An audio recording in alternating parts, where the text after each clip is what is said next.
Hey, good afternoon, all. First of all, I received many feedbacks. Like some of them are asking me to make a video in Tamil. So what I thought is I would be making few videos in Tamil and few videos in English so that each and every audience could understand. So this video I would be making in Tamil and in between some English will be coming. So hope you enjoy this. Actually, நேற்றுக்கு match நீங்க பார்த்துருப்பீங்க சிஎஸ்கேவும் LSC match. First batting நல்லா ஆனாங்க. But என்னாச்சு, என் power பிளேயில் வந்து CSK வந்து 3 quick wickets விட்டாங்க. எல்லாமே ஷார்ட் பால் தான். ருத்ராஜ் கேக்வாடா இருக்கட்டும், சஞ்சு சாம்சனா இருக்கட்டும், அதுக்கப்புறமா ஊர்வில் பட்டேல் எல்லாமே ஷார்ட் பால் பிளானிங் போட்டு தான் விக்கெட் எடுத்தாங்க. இருந்தாலுமே இவர் கார்த்திக் சர்மாவும் டிவால் பிரேவிஸ் கொஞ்சம் இன்னிங்ஸை ஸ்டெபிள் பண்ணி ஒரு 187 வரைக்கும் கொண்டு வந்தாங்க. எல்லா சரி 187 நல்ல ஸ்கோர் நம்ம வின் பண்ணிடலாம்னு நினச்சோம். பட் என்ன சார், செகண்ட் இன்னிங்ஸில் உங்களுக்கே தெரியும், நான் போன வீடியோவில் கூட சொன்னேன், Mitchell Marsh and George English 2 பேரும் ஆஸ்திரேலியன் பிளேயர்ஸ். அவங்க நீங்க ஷார்ட் பால் போடக்கூடாது. ஏன்னா ஆஸ்திரேலியன்ஸ் வந்து டிப்பிக்கலி அவங்க வந்து அந்த வெஸ்டர்ன் ஆஸ்திரேலியா அந்த பவுன்சி கண்டிஷன்ஸ் விளையாடி அவங்களுக்கு ஷார்ட் பால்லாம் பிரெட் அண்ட் பட்டர் ஷாட் மாதிரி. ஸோ நம்ம சிஎஸ்கே பவுலர்ஸ் பண்ண முதல் தப்பு, அவங்களுக்கு வந்து ஷார்ட் பாலா போட்டு கொடுத்தாங்க. நீங்க பார்த்துருப்பீங்க, அன்சுல் கம்போஜோட ஓவர்லையா இருக்கட்டும் சரி, இவர் ஸ்பென்சர் ஜான்சன் ஓவர்லையா இருக்கட்டும், இல்லை ஷார்ட் பால்ல போட்டு அவர் 6-4ன்னு விளாசிட்டாரு. அதுவும் இல்லாம இன்னொரு விஷயம் என்ன புரியுங்கன்னா, எதுக்கு அகில் ஹுசைன் அவங்க ஆடலன்னா, ஏன்னா அகில் ஹுசைன் வந்து உங்களோட ப்ரீமியம் போலர். அவரை நீங்க ஆடாம ஒரு மேட்சும் டிராப் பண்ணி திருப்பி ஸ்குவாட்ல கொண்டாந்து டிராப் பண்ணி ஸ்குவாட்ல கொண்டாந்து அந்த பிளேயருக்கு மேல இருக்க கான்ஃபிடன்ஸ் தான் என்ன மேனேஜ்மெண்ட்க்கும் தெரியல.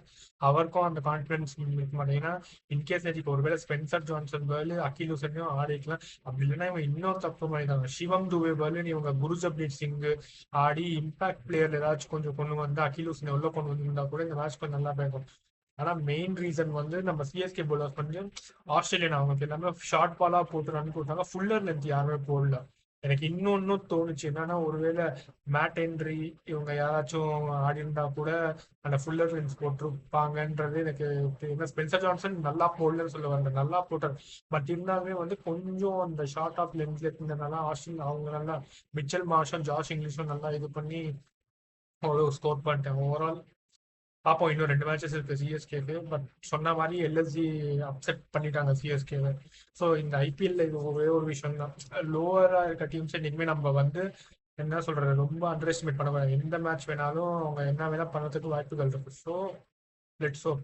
இன்னைக்கு மேட்ச் பார்த்தீங்கன்னா, இன்னைக்கு வந்து கேகேஆரும் நம்ம குஜராத் டைட்டன்ஸ் ஆடுறாங்க. இந்த மேட்ச் வந்து எங்க ஆடுறாங்கன்னா, கொல்கத்தா ஈடன் கார்டன்ஸ் பிச்சை பத்தி உங்களுக்கு நல்லாவே தெரியும். பெரிய கிரவுண்ட் கிடையாது, சின்ன கிரவுண்ட் தான். பவுண்டரி ரோப்ஸும் கொஞ்சம் சின்னது, ஸ்கொயர்ல உங்களுக்கு கொஞ்சம் பெருசா இருக்கும். Like off side leg side ஸ்டேட்ல மட்டும் கொஞ்சம் பெருசா இருக்கும். மோர் ஓவர் அவுட்ஃபீல்ட் கொல்கத்தா அந்த ஸ்டேடியம் பேர் போனது அந்த அவுட்ஃபீல்ட் இருக்கலாம். நீங்க அந்த இன்னர் சர்க்கிள்ல மட்டும் கிரவுண்ட் ஷாட்ஸ் ஆடி கொஞ்சம் கிளியர் பண்ணிட்டீங்கன்னா போட பால் அப்படியே அந்த பில்லியர்ட்ஸ் மாதிரி போயிட்டு இந்த வழுக்கின் போற மாதிரி சொல்லுவாங்க, அந்த மாதிரி நல்லா வழுக்கிட்டே போகும். ஒன்ஸ் நீங்க அந்த 30 yards சர்க்கிளை கிராஸ் பண்ணிட்டீங்கன்னா, இன்னைக்கு மேட்ச் எப்படி இருக்கலாம்னு எதிர்பார்க்க. யூஸ்வலி கொல்கத்தா பிச் வந்து எப்படி இருக்கும்னா, அது வந்து ஃப்ரெண்ட்லி விக்கெட். லைக் பவுலர்ஸ்க்கும் ஹெல்ப் இருக்கும், பேட்ஸ்மேனுக்கும் ஹெல்ப் இருக்கும், நல்ல ஒரு ஸ்போர்ட்டிங் விக்கெட். பட் இப்போ வந்து குஜராத் டைட்டன்ஸ் இங்க வர்றதுனால கொல்கத்தா என்ன பண்ணலாம்னா, அவங்களுக்கு வந்து ஸ்லோ பிச் கொடுக்கறதுக்கு வாய்ப்பு இருக்குன்னு எல்லாம் யோசிப்பீங்க. ஆனா அங்கதான் ஒரு விஷயம் என்னன்னா, சுனில் நரேன் மட்டும் தான் இப்போ இவங்களுக்கு ஒரு பிரைம் ஸ்பின்னரா இருக்காரு. அனுகுல் ராய் வந்து மிடில் ஓவர்ஸ்ல அப்பப்போ வந்துட்டு போடுவாரு, பட் கன்சிஸ்டண்டா போடுவாரா அது டவுட் தான். இன்னொன்னு வருண் சக்கரவர்த்தி வந்து கேகேஆருக்கு வந்து இன்ஜுரியில ரிகவர் ஆயிட்டு இருக்காரு. அவர் இன்னும் ரிகவர் ஆயிட்டு வருவாரா, இந்த மேட்ச் ஆடுவாரா கூட டவுட் தான். ஸோ இதெல்லாம் மைண்ட்ல வச்சுட்டு கொல்கத்தா நைட் ரைடர்ஸ் எனக்கு தெரிஞ்சு ஃபுல் ரேங்க் டர்னரா கொடுக்கறதுக்கு வாய்ப்பு இல்லை. அதே மாதிரி ஃபுல் ஹார்ட் பேட்டிங் விக்கெட்டா கொடுக்கறதுக்கு வாய்ப்பு இல்லை. ஏன்னா ஜிடியோட டாப் 3 உங்களுக்கு சாய் சுதர்ஷன் வந்து நல்லா கன்சிஸ்டன்டா ஆடுறாரு. அவர் எல்லா மேட்சுமே நல்லா 50+ அடிச்சுட்டு வராது. அதே மாதிரி சுப்மன் கில்லுக்குலாம் நீங்க இந்த மாதிரி பேட்டிங் விக்கெட் பவுன்ஸ் கொடுத்தீங்கன்னா, அவர் அகமதாபாத்லயே வச்சு விளாசுவாரு. அதே மாதிரி பிச்சும் நீங்க கொடுத்தீங்கன்னா உங்களுக்கு நீங்க சூன்யம் வச்சுக்கிற மாதிரி தான். ஸோ எனக்கு தெரிஞ்சு இந்த மாதிரி பவுன்சி விக்கெட்டும் கொடுக்க மாட்டாங்க. ஏன்னா டாப் 3ல வந்து எல்லாருமே பால் வந்து பேட்டுக்கு நல்லா வரணும்னு எதிர்பார்ப்பாங்க. அந்த மாதிரி பிச்சு நீங்க கொடுத்தீங்கன்னா உங்களுக்கு நீங்களே தள்ள மண்ணள்ளி போட்டுருவாங்க. ஸோ இது கேகேஆர் வந்து ஒரு விஷயம் பண்றதுக்கு வாய்ப்புகள் இருக்குங்க. என்னன்னா, ஃபிளாட் பவுன்சி விக்கெட்டும் கொடுக்காம டேர்னரும் கொடுக்காம ஒரு மாதிரி ஸ்லோ பேட்டிங் விக்கெட்டை கொடுப்பாங்க. ஸ்லோ பேட்டிங் விக்கெட் இந்த சென்ஸ் நான் எப்படி சொல்ல வரேன்னா, இந்த குஜராத் டைட்டன்ஸ் மேட்ச் இல்லாம இன்னொரு மேட்ச் நம்ம பார்ப்போம் முந்தானேட்டு. மும்பை இந்தியன்ஸும் நம்ம பஞ்சாப் கிங்ஸ் ஆடினாங்க பாத்தீங்களா, அந்த மாதிரி விக்கெட் கொடுக்கறதுக்கு வாய்ப்பு இருக்கு. ஏன்னா அந்த மேட்ச் நீங்க பாத்துருவீங்க. ஃபர்ஸ்ட் 10 ஓவர்ல வந்து நல்லா ஆடினாங்க. அதுக்கப்புறம் 11வது ஓவர்ல இருந்து 15வது ஓவர்லாம் விக்கெட்ஸ் நிறைய விட்டு திருப்பி அதுக்கப்புறம் ரிகவர் பண்ணாங்க. அதே மாதிரிதான் இந்த கொல்கத்தா கிரவுண்ட்லயும் அது நடக்கிறதுக்கு வாய்ப்பு இருக்கு. ஏன்னா நீங்க ஃபர்ஸ்ட் 6 ஓவர்ஸ்ல வந்து பவர் பிளேல எவ்வளவு முடியுமோ ஸ்கோர் பண்ணிடுங்க. ஒரு 60 ரன்னு 61 ரன் ஒரு விக்கெட் விட்டுட்டு அதுக்கப்புறமா 7 to 10 ஓவர்ஸ்ல வந்து கொஞ்சம் ஆக்சிலரேட் பண்ணும். ஒரு 30-35 ரன் தேத்துட்டீங்கன்னா ஒரு 80-90 வருவீங்க. இதுக்கப்புறமா தான் விஷயமே. இந்த 11வது ஓவர்ல 15வது ஓவருக்கு வந்து நீங்க வந்து ஸ்கோரை பார்த்துட்டு எல்லா இடத்துல இருப்பாங்க. ஆஹா நல்ல ஒரு 90-91 ரன்ஸ் இருக்கு, இந்த ஓவர்ஸ் நம்ம டார்கெட் பண்ணிட்டு இன்னும் ஸ்கோர் ஏற்றலான்ட்டு எண்ட் ஓவர்ஸை மறந்துட்டு இந்த ஓவரை டார்கெட் பண்ண போயிட்டு என்ன பண்ணுவாங்க, மிடில் ஓவர்ஸ்ல விக்கெட் விடுவாங்க. அந்த தப்பு தான் பண்ணக்கூடாது. மிடில் ஓவர்ஸ்ல நீங்க நல்லா வந்து இந்த ஸ்ட்ரைக் ரொட்டேட் பண்றது, ரவுண்ட் பவுண்டரிஸ்லாம் ஆடிட்டு ஒரு 45 ரன்ஸ் தேத்துட்டீங்கன்னா ஒரு 140 வந்துடும்.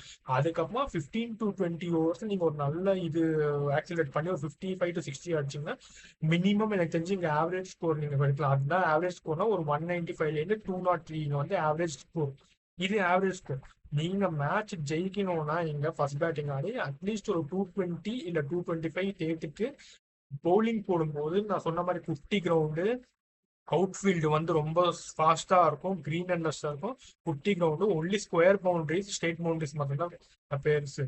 அந்த அட்வான்டேஜ் நீங்க வந்து யூஸ் பண்ணிட்டு உங்க ஸ்பின்னர்ஸ் வந்து கரெக்டா எந்த சைட்லயும் போட்டா விக்கெட் வியோ, எந்த சைட் பவுண்டரி பெருசா இருக்கு, எந்த சைட் சின்னதாக அதுக்கேற்ற மாதிரி ஆப்ரேட் பண்ணி நீங்க ஒழுங்கா பவுலிங் போட்டீங்கன்னா இந்த மேட்ச் நீங்க ஜெயிக்கணும்.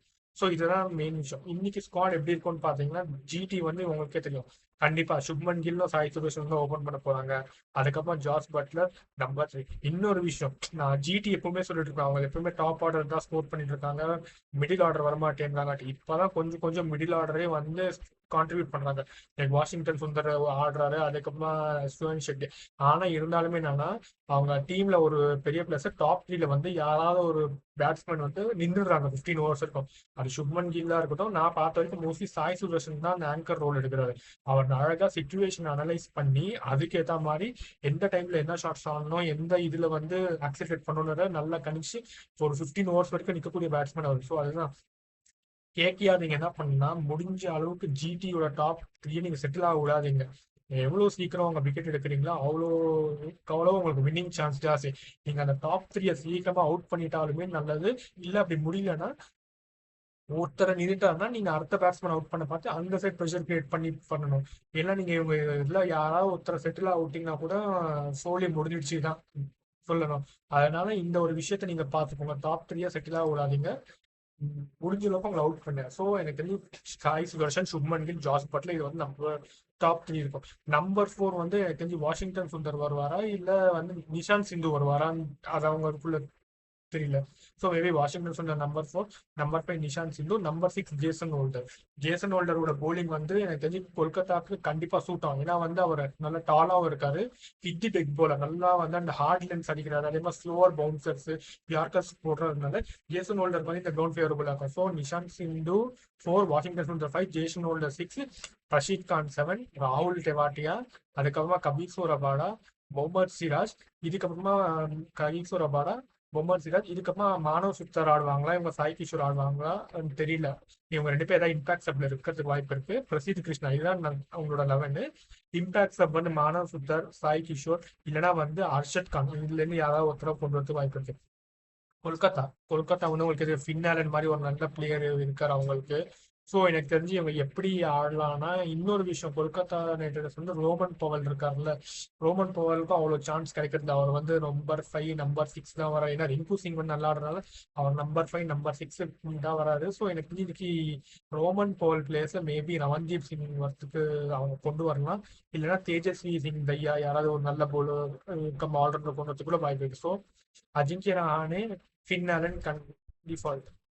அதுக்கப்புறமா வந்து நீங்க அஜிங்கிய ரஹானே, ஃபின்னாலன் டிஃபால்ட். அதுக்கப்புறமா நீங்க பாத்தீங்கன்னா நெக்ஸ்ட் வந்து மேபி அங்கரிஷ் ரகுவன்ஷி வரதுக்கு சான்ஸ் இருக்கு.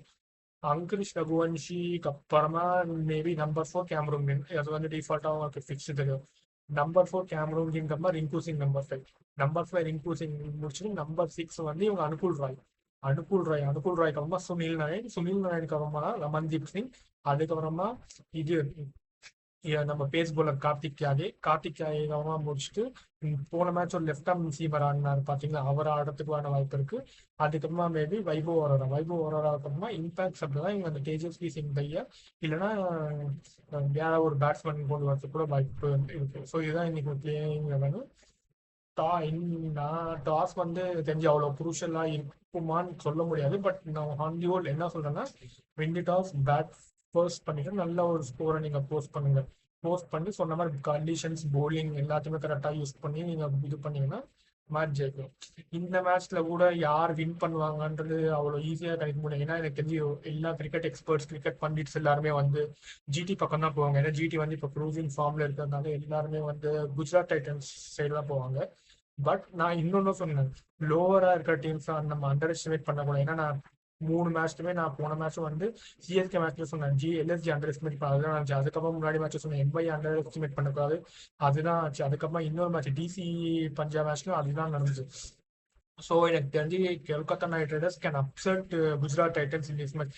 ஈவன் தான் குஜராத் வந்து என்னதான் ஸ்ட்ராங் சைடு இருந்தாலுமே வந்து கொல்கத்தா வந்து அவ்வளோ லைட்டாக எடுக்கக்கூடாது. அவங்க இந்த லைட்டாக எடுத்துட்டு நாங்கள் எப்படியோ பிளே ஆஃப் குவாலிஃபை ஆக போகிறோம், எங்களுக்கு என்ன இது ஒரு மேட்ச் தானே லைட்டாக ஆடி இந்த மொமெண்டம் விட்டாங்கன்னா இது வந்து கண்டிப்பாக அவங்களோட அப்கமிங் கேம்ஸில் இம்பாக்ட் ஆகுது வாய்ப்புகள் இருக்கு. ஸோ ஆன் தி ஹோல் இது வந்து நான் வந்து 49.5 கேகேஆர், 50.5 ஜிடி. பட் எனக்கு என்னமோ கொல்கத்தா மே அப்செட் ஜிடின்னு தோணுது. பார்ப்போம் இன்னைக்கு என்ன நடக்குது.